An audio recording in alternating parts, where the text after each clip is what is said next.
Good morning students, भगवान दास तोदी college के online classes में आपका हार्दिक स्वागत है।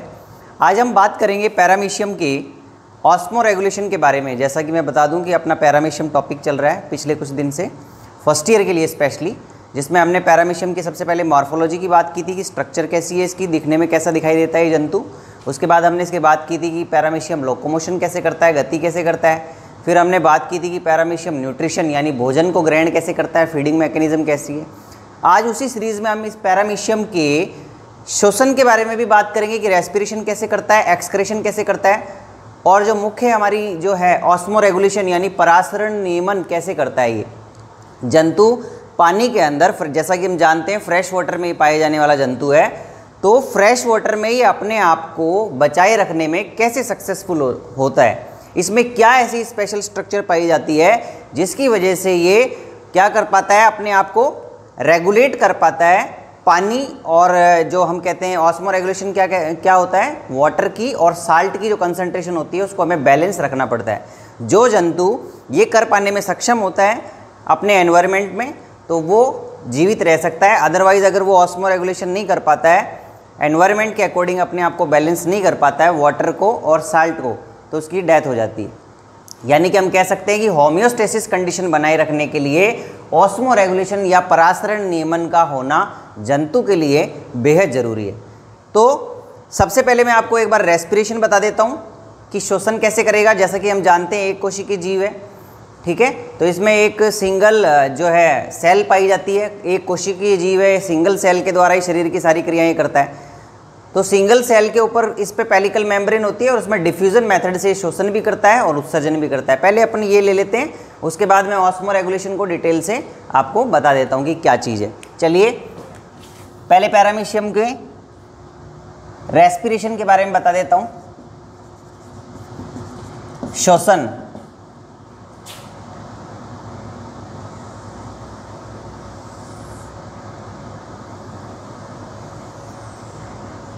ये जो पैरामीशियम हम देख रहे हैं एनिमल, जैसा कि हम जानते हैं, इसके बाहर ये जो मेम्ब्रेन आप, ये क्या है, सीलिया है।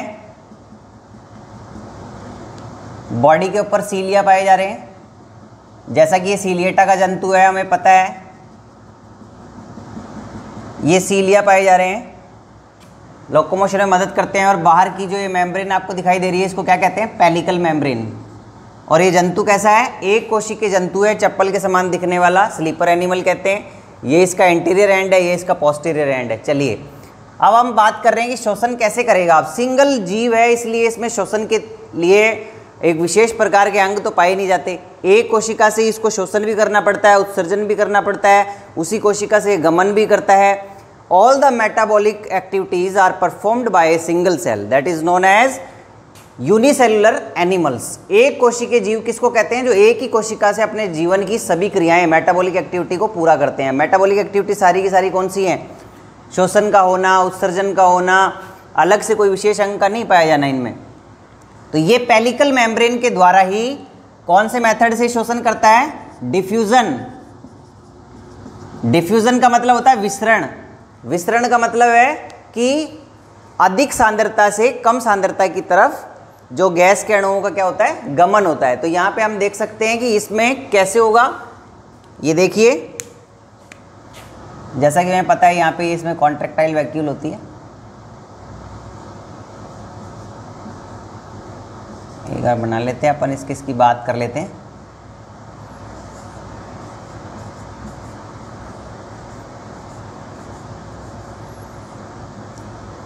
तो देखिए हम बात कर रहे हैं कि श्वसन कैसे होगा। ऑक्सीजन, जो ये वाटर आपको दिखाई दे रहा है बाहर, बाहर क्या है, वाटर।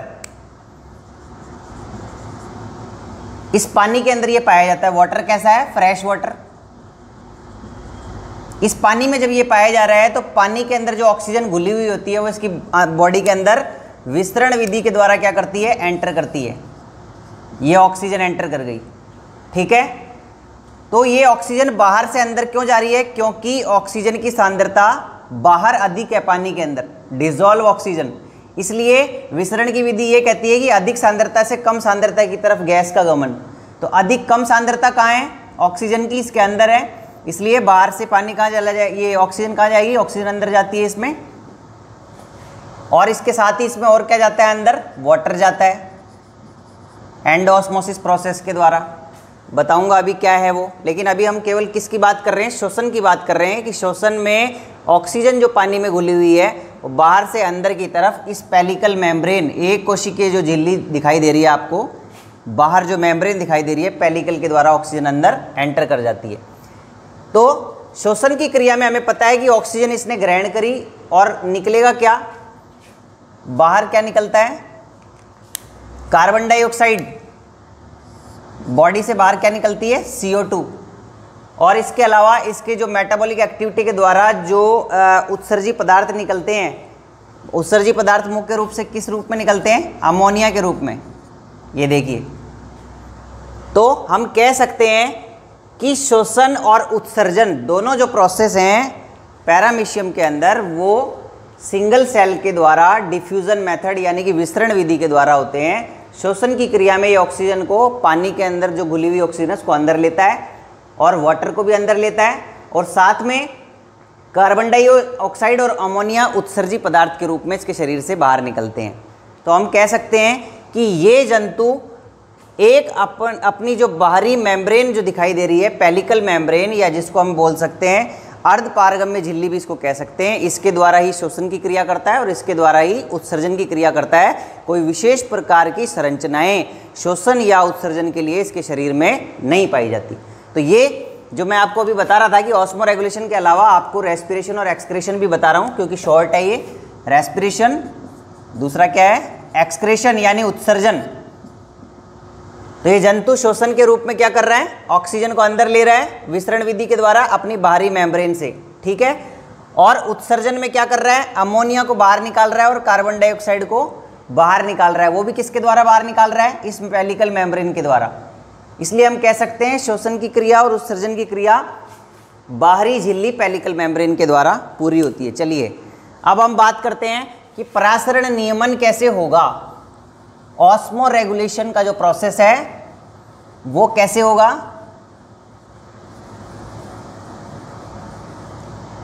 ये जंतु है, आपको बता देता हूं,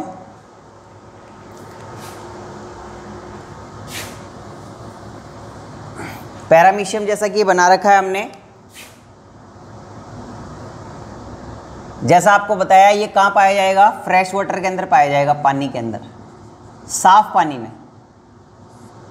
ये क्या है, फ्रेश वाटर है।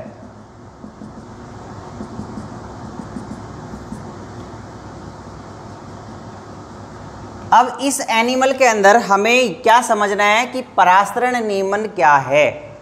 तो पहले हम ये समझेंगे कि ऑस्मोसिस या परासरण किसको कहते हैं। परासरण का मतलब है कि पानी के जो वाटर मॉलिक्यूल होते हैं, ये जो वाटर मॉलिक्यूल आप देख रहे हो कि जल के अणुओं का हम कह सकते हैं कम सांद्रता से अधिक सांद्रता की ओर गमन, या किसके द्वारा, अर्धपारगम्य झिल्ली के द्वारा, ठीक है। तो वाटर मॉलिक्यूल का लो कंसंट्रेशन से हाई कंसंट्रेशन की तरफ सेमी परमिएबल मेम्ब्रेन से होकर के गुजरना वो कहलाता है परासरण की क्रिया कहलाता है। अब परासरण की क्रिया कंट्रोल कैसे होती है, जंतु जब पानी के अंदर पाया जा रहा है तो इसके सामने सबसे बड़ी समस्या है कि परासरण की क्रिया के द्वारा जो वाटर है इसकी बॉडी के अंदर प्रवेश करेगा। बाहर से जो पानी है, जल H2O, ये वाटर मॉलिक्यूल क्या करता जाएगा, इसके शरीर के अंदर प्रवेश करता जाएगा। क्यों प्रवेश करेगा, जैसा कि मैंने बताया कि इसकी जो बाहर मेम्ब्रेन दिखाई दे रही है पेलिकल मेम्ब्रेन, ये अर्धपारगम्य झिल्ली की तरह काम करेगी। और बिकॉज अंदर जो इसकी सांद्रता है, इसका जो जीव द्रव्य आप देख रहे हो साइटोप्लाज्म, उसके अंदर क्या पाए जाते हैं, प्रोटीन मॉलिक्यूल्स भी हैं, कार्बोहाइड्रेट भी है, फैट भी है। तो इसलिए इसके अंदर सांद्रता, साल्ट भी पाए जा रहे हैं, नमक भी पाया जा रहा है इसमें। इसलिए इस जीव के अंदर सांद्रता कैसी होगी, हमेशा कंसंट्रेशन कैसी होगी, अंदर की तरफ हाई होगी, और बाहर की तरफ पानी के अंदर कंसंट्रेशन क्या होगी, कम होगी। समझ गए। सांद्रता को हम कैसे बता सकते हैं कि जहाँ पे साल्ट ज़्यादा होते हैं, जीव द्रव्य के अंदर साल्ट ज़्यादा है, जीव द्रव्य के अंदर साल्ट ज़्यादा है और वाटर मॉलिक्यूल कम है, इसलिए यहाँ पे सांद्रता ज़्यादा है। और सांद्रता यहाँ पे पानी के अंदर, जल के अणुओं में पानी सांद्रता क्या है, साल्ट की कम है। क्यों कम है, लवणों की साल्ट, क्योंकि यहाँ पे क्या है, वाटर मॉलिक्यूल ज़्यादा है। तो हम ये कह सकते हैं कि जीव द्रव्य के अंदर कार्बोहाइड्रेट, प्रोटीन और इस तरह के कई कुछ साल्ट भी पाए जाते हैं, जिनके कारण इस जंतु के अंदर जो साइटोप्लाज्म आप देख रहे हो, इसके अंदर सांद्रता क्या होगी, ज़्यादा होगी, और पानी के अंदर बाहर सांद्रता क्या है, कम है। एक बात। अब हम कह रहे हैं कि परासरण की क्रिया से जल के अणुओं का कम सांद्रता से अधिक सांद्रता की ओर गमन क्या कहलाता है, परासरण कहलाता है। तो हम समझ गए कि सांद्रता कहाँ कम है, बाहर कम है, तो वाटर मॉलिक्यूल किधर जाएंगे, इसके अंदर गति करेंगे। पानी के कण कहाँ जाते जाएंगे, अंदर जाते जाएंगे। अब आप देखिए कि जब पानी इसके अंदर जाता जाएगा जाता जाएगा जाता जाएगा, तो इसकी कोशिका क्या हो जाएगी, फूल जाएगी, और इसमें इसकी फटने से क्या हो सकती है, मृत्यु हो सकती है। तो अब ये जंतु क्या करेगा, इस जंतु की फूल कर मृत्यु हो सकती है पानी के भरने से, इसलिए इस जंतु के अंदर एक विशेष प्रकार की स्ट्रक्चर पाई जाती है, जिसको हम बोलते हैं कॉन्ट्रैक्टाइल वैक्यूल या संकुचनशील रिक्तिका। ये संकुचनशील रिक्तिका क्या करती है कि ये जो एक्स्ट्रा वाटर अंदर भरता जा रहा है, इसको एब्जॉर्व कर लेती है, और एब्जॉर्व करके पूरी फूल करके और किनारे पर आकर के बाहर की तरफ फट जाती है। और फटने से क्या होता है, जो भी एक्स्ट्रा वाटर इसके अंदर आ जाता है, उस एक्स्ट्रा वाटर को बॉडी से बाहर निकाल देती है। तो हम ये कह सकते हैं कि इस जंतु में परासरण नियमन की क्रिया के लिए कॉन्ट्रैक्टाइल वैक्यूल नाम की संरचना, संकुचनशील रिक्तिका पाई जाती है। इससे पहले मैं जो आपको बता रहा था कि परासरण क्या है, परासरण की क्रिया को, इसको परासरण नियमन को समझने के लिए हमें पहले परासरण को समझना पड़ेगा, और उसके बाद ये समझना पड़ेगा कि परासरण की क्रिया में आखिर हो क्या रहा है। यहाँ मुख्य रूप से दो चीज़ें हैं, वाटर प्लस साल्ट। कोई भी जंतु होता है वो अपने शरीर में बैलेंस बना के रखता है, इसका पानी का भी और साल्ट का भी। इन दोनों को एक बैलेंस कंडीशन में अपने शरीर के अंदर बनाए रखना बाहर के एनवायरनमेंट से, वो कहलाता है परासरण नियमन। और यही मैं आपको बता रहा हूँ कि अंदर ज़्यादा है साल्ट और बाहर साल्ट कम है, इसलिए अंदर सांद्रता ज़्यादा हो जाएगी और पानी कम सांद्रता से अधिक सांद्रता की ओर गमन करेगा। चलिए अब हम कॉन्ट्रैक्टाइल वैक्यूल की बात करते हैं। कैसे कॉन्ट्रैक्टाइल वैक्यूल करती है, देखिए इसमें कॉन्ट्रैक्टाइल वैक्यूल किस प्रकार से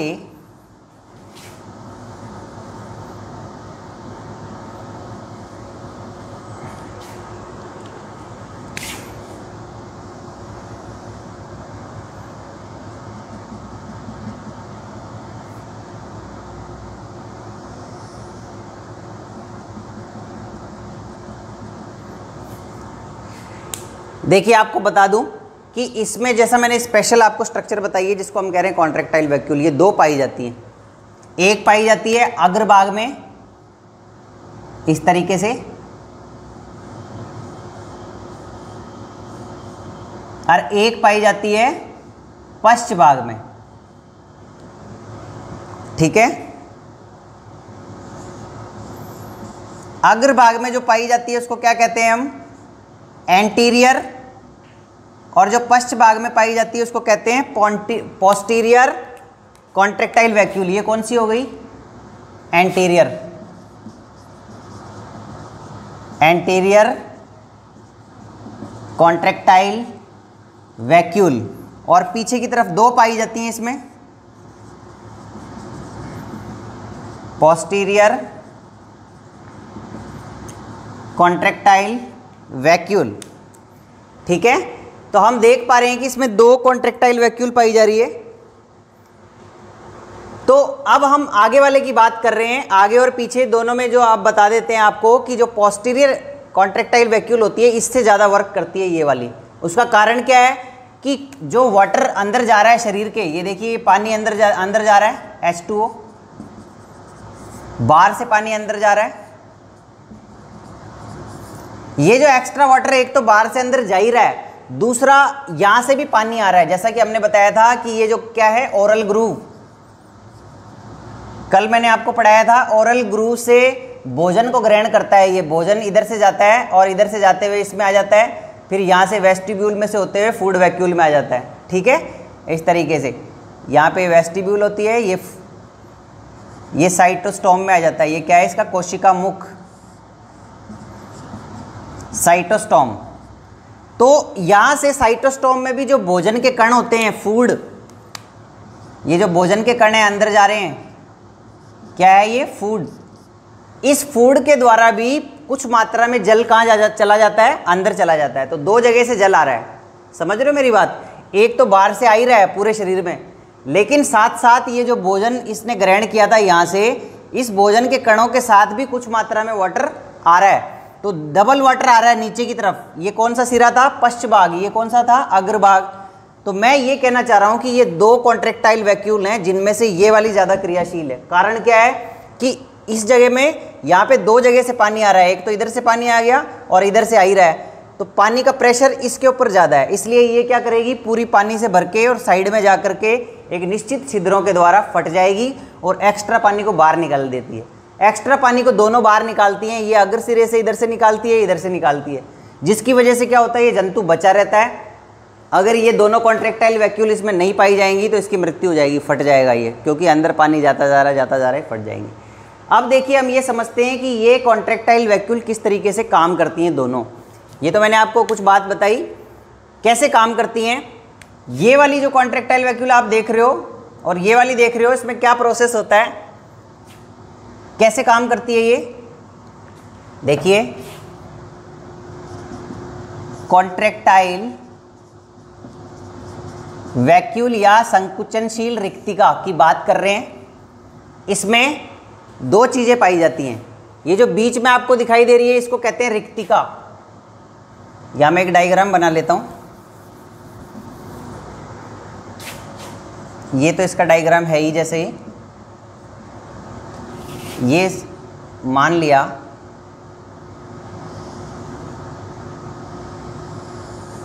इस तरीके से।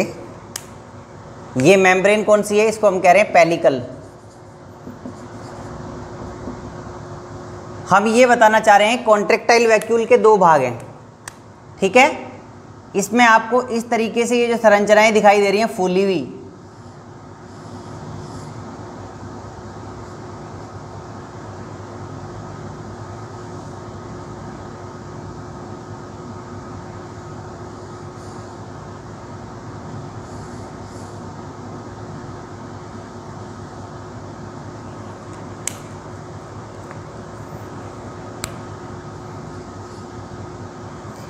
आप देखिए जो फूली हुई संरचना आपको दिखाई दे रही है, इन नलिकाओं को क्या कहते हैं?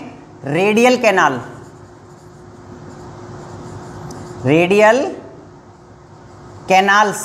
और बीच में आपको जो दिखाई दे रही है ये क्या है? वैक्यूल। चलिए, अब हम क्या कहना चाह रहे हैं कि ये जो कॉन्ट्रेक्टाइल वैक्यूल होती है, इसमें चारों तरफ परिधीय भाग पर जो आपको इतनी सारी नलिकाएं दिख रही हैं, कितनी हो सकती हैं? 6 से 12 हो सकती हैं। ये नलिकाएं कितनी हो सकती हैं? 6 to 12। ये क्या कहलाती हैं? रेडियल कैनाल्स, ठीक है। अरे ये नलिकाएं, तो क्या होता है कि सबसे पहले ये नलिकाएं भरती हैं। जब कोई चीज भरती है तो ये दो तरीके से काम करती है कॉन्ट्रेक्टाइल वैक्यूल। दो प्रोसेस हैं इसके अंदर क्या पाए जाते हैं? कॉन्ट्रेक्टाइल वैक्यूल के अंदर मायोफाइब्रिल्स पाए जाते हैं। मायोफाइब्रिल्स ये प्रोटीन फाइबर होते हैं। इनके संकुचन के कारण ही कॉन्ट्रेक्टाइल वैक्यूल क्या होती है? संकुचित होती है, फिर प्रसारित होती है, ठीक है। तो मायोफाइब्रिल्स के कारण होती है। और इसमें जो रेडियल कैनाल आप देख रहे हैं, रेडियल कैनाल जो है, रेडियल कैनाल के अंदर क्या पाया जाता है? जब ये पूरी फूल जाती है, दो तरीके से काम करती है कॉन्ट्रेक्टाइल वैक्यूल। एक होता है कॉन्ट्रैक्शन और एक होता है डायलेशन। कॉन्ट्रैक्शन का मतलब होता है संकुचित होना, डायलेशन का मतलब होता है फैलना। अब आप देख रहे हैं कि जब इसकी रेडियल कैनाल में पानी भर जाता है, एक्स्ट्रा पानी जो भी है वो सबसे पहले किस में एब्जॉर्ब होता है? हमारी जो एंडोप्लाज्मिक रेक्टिकुलम होती है, जीव द्रव्य से वो वाटर को क्या कर लेती है? एक्स्ट्रा वाटर को एब्जॉर्ब कर लेती है, ठीक है। एंडोप्लाज्मिक रेक्टिकुलम की ट्यूब्यूल में जब ये वाटर एब्जॉर्ब हो जाता है, उसके बाद ये फीडर कैनाल और नेफ्रीडियल ट्यूब्यूल्स के द्वारा होता हुआ इस रेडियल कैनाल के द्वारा क्या हो जाता है? एब्जॉर्ब हो जाता है। जब ये पानी को ग्रहण करती जाएगी तो फूलती जाएगी, और फूलने को या प्रसारित होने को हम क्या कहते हैं? डायलेशन कहते हैं। और यहाँ पे इसको क्या टर्म दी गई है? डायस्टॉल। क्या नाम दिया गया है इसको? डायस्टॉल। यानी कि फैलने का मतलब है इन कैनाल्स का पानी से भर करके फैलने का मतलब होता है डायस्टॉल, और इनका कॉन्ट्रैक्ट या संकुचित होने का मतलब होता है सिस्टॉल। मेरी बात समझ गए? दो तरीके से काम कर रही है। संकुचित होना, कॉन्ट्रैक्शन का मतलब है सिस्टॉल, और फैलने का मतलब है डायस्टॉल। तो मैं यहाँ पे लिख सकता हूँ क्या कि ये डायग्राम आप देख रहे हैं, पहला डायग्राम हमारा ये था जिसमें हमने डिटेल में बताया है दोनों वैक्यूल्स के बारे में, और यहाँ मैं बता रहा हूँ आपको अब क्या होगा। सबसे पहले इस डायग्राम को नाम दे देता हूँ बी। इसमें सबसे पहले क्या होगा, ये रेडियल कैनाल पानी से भर जाएगी। रेडियल कैनाल का पानी से भरने को हम क्या बोलेंगे, डायस्टॉल या डायस्टॉलिक। डायस्टॉलिक रेडियल कैनाल कौन सी है, किनारे वाली। और ये वैक्यूल कैसी है, सिस्टॉल या सिस्टोलिक। इसको क्या कहेंगे, सिस्टोलिक वैक्यूल। क्यों कहेंगे, क्योंकि ये संकुचित है, इसमें पानी भरा हुआ नहीं है। अब क्या होगा, नेक्स्ट डायग्राम के अंदर अगर मैं बात करूं इस तरीके से,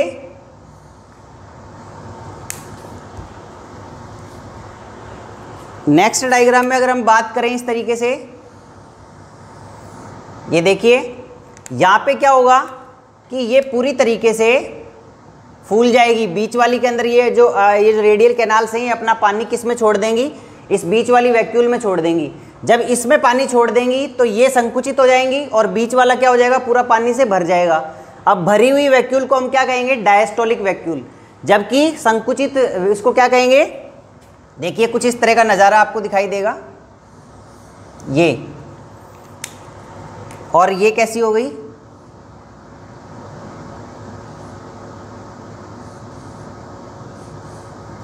रेडियल कैनाल संकुचित हो गई, देख सकते हैं हम इस तरीके से। तो यहां हम देख सकते हैं ये, इसको क्या कह देंगे,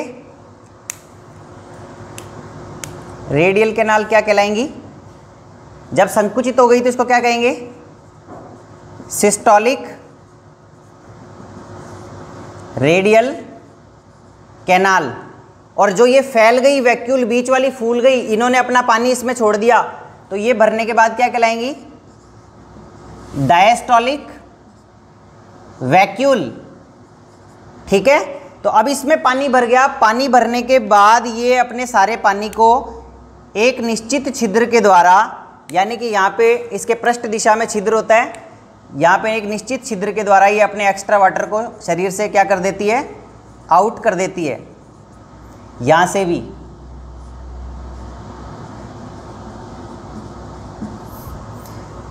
अब देखिए थोड़ी देर बाद क्या होगा, ये किनारे पर आकर के इस प्रकार से फट जाएगी पूरी तरीके से वैक्यूल भरने के बाद, ऐसे। और ये अपने सारे एक्स्ट्रा वाटर को बाहर निकाल देगी।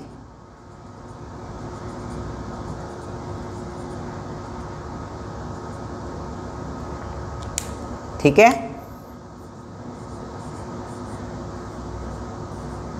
यहां मैं लिख देता हूं, water bust vacuole burst and water out. देखिए समझ में आ गया होगा आपको परासरण नियमन, जो मैंने बताया आपको कि परासरण नियमन में मुख्य रूप से संकुचनशील रिक्तिकाएं काम करती हैं दोनों। और कैसे बनी हुई है, इसके चारों तरफ जो आपको ये 6 से 12 आर्य कैनाल दिखाई दे रही हैं, रेडियल कैनाल्स बोलते हैं। पहले ये पानी से भर जाती हैं, भरने से ही क्या हो जाती है, पूरी फैल जाती है, और फैलने को हम क्या बोलते हैं, डायस्टॉल। तो यहाँ मैंने लिख दिया क्या कंडीशन हो जाएंगी, जब रेडियल कैनाल पानी से भर के फूल जाती हैं तो उसको बोलते हैं डायस्टोलिक रेडियल कैनाल। उसके बाद क्या होगा, ये रेडियल कैनाल संकुचित होकर के अपने पानी को बीच वाली जो रिक्तिका दिखाई दे रही है उस वैक्यूल के अंदर भर देती हैं, फिर ये फूल जाएगी पूरी, उसको हम बोलेंगे डायस्टोलिक वैक्यूल बोलेंगे। जैसा कि ये कंडीशन दिखाई दे रही है इस डायग्राम में, आप देख सकते हो सी डायग्राम में।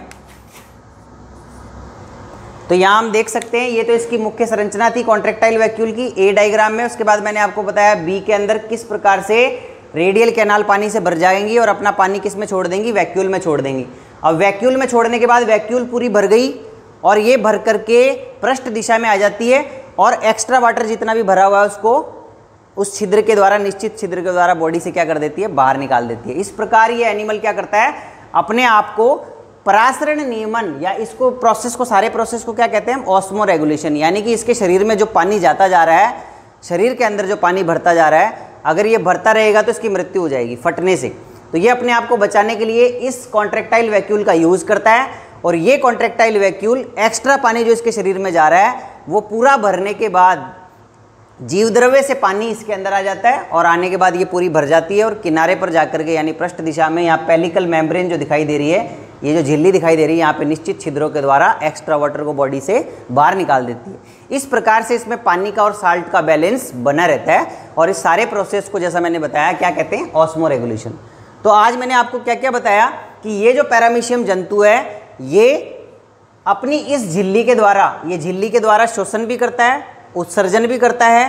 ठीक है, शोषण में क्या करेगा? डिजोल्व्ड ऑक्सीजन को ले लेगा, उत्सर्जन में क्या करेगा? अमोनिया को और कार्बन डाइऑक्साइड को बॉडी से बाहर निकालेगा। फिर मैंने आपको बताया कि इसके अंदर कॉन्ट्रैक्टाइल वैक्यूल के द्वारा परासरण नियमन की क्रिया होती है, एक्स्ट्रा वाटर को सारे को बॉडी से ही क्या करता है? बाहर निकाल देता है इनके द्वारा। इस प्रकार से आज हमने 3 पॉइंट्स जो हैं पढ़े हैं, जिसमें मुख्य रूप से ऑस्मो रेगुलेशन की हमने डिटेल में बात की कि सिस्टोलिक क्या कंडीशन होती है, डायस्टोलिक कंडीशन क्या होती है ना, कि कॉन्ट्रैक्टाइल वैक्यूल के 2 प्रोसेस जो आपको बताया, सिस्टोलिक यानी संकुचित होना, डायस्टोलिक यानी कि फैलना। ठीक है, इन 2 प्रोसेस के द्वारा इसके अंदर जो मायोफाइब्रिल्स होते हैं, प्रोटीन फाइबर, उनके कॉन्ट्रैक्शन के कारण ये संकुचित होती रहती है और प्रसारित होती रहती है। ये पूरा प्रोसेस कहलाता है ऑस्मो रेगुलेशन। तो ये छोटा सा जो जीव है कोशिकीय पैरामीशियम, इस प्रकार से अपने आप को जल के अंदर बचाए रखता है। Thank you.